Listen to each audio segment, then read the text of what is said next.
you've seen jets. How about we take a step back in time, ladies and gentlemen, to your right.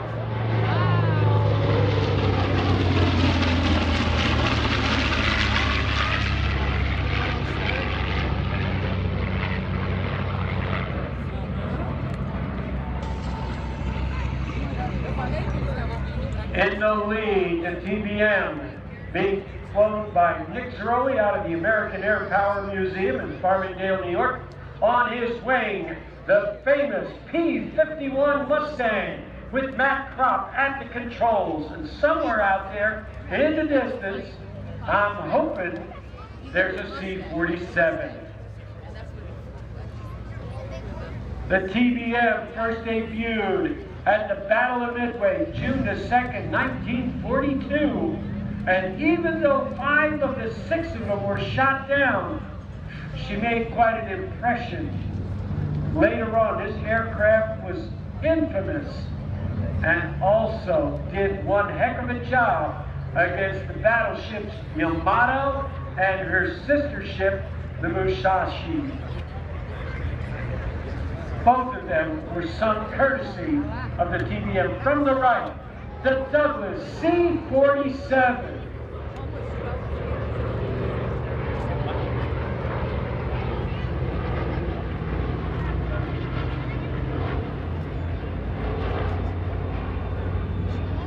This was the ultimate transport airplane back then.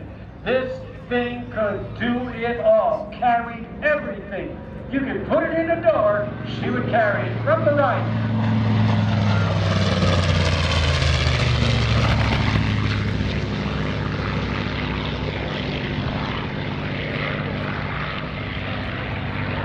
TBM powered by a Wright R2600 engine that is 2,600 cubic inches, generating 17 horsepower. The engine was known as the Twin Cyclone.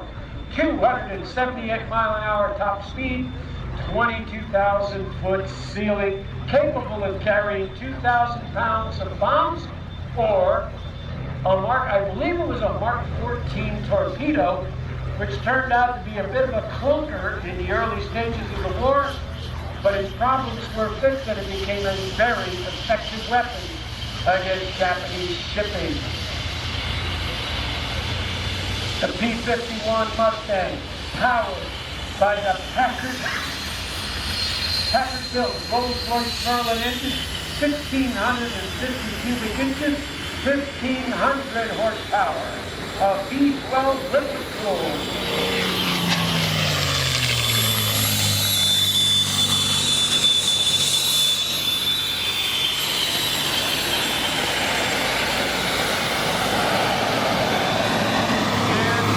The TBM.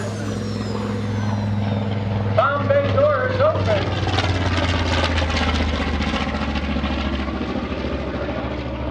Originally designed and built by Grumman, production of this airplane was given to General Motors because Grumman had another airplane they needed to build and build in a hurry, and that was the Grumman F-6F Hellcat, which became a major airplane to deal with out there in the Pacific theater of operation.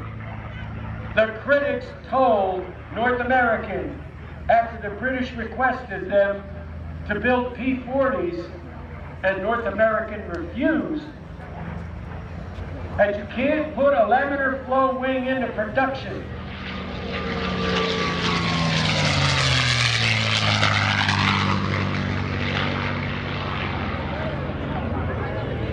That's the proof right there that you can.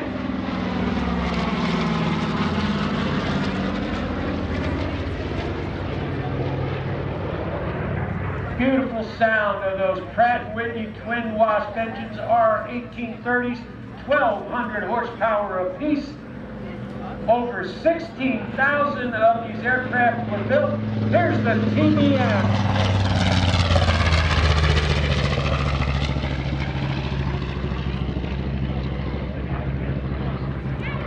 The C-47 is coming up on the 100-year mark, and there are still over 300 of the 16,000 built still flying. Now, there was a variant of the C-47 called the C-53, Well, it was a troop carrier, only 380 built, so there's the rarest of the rare.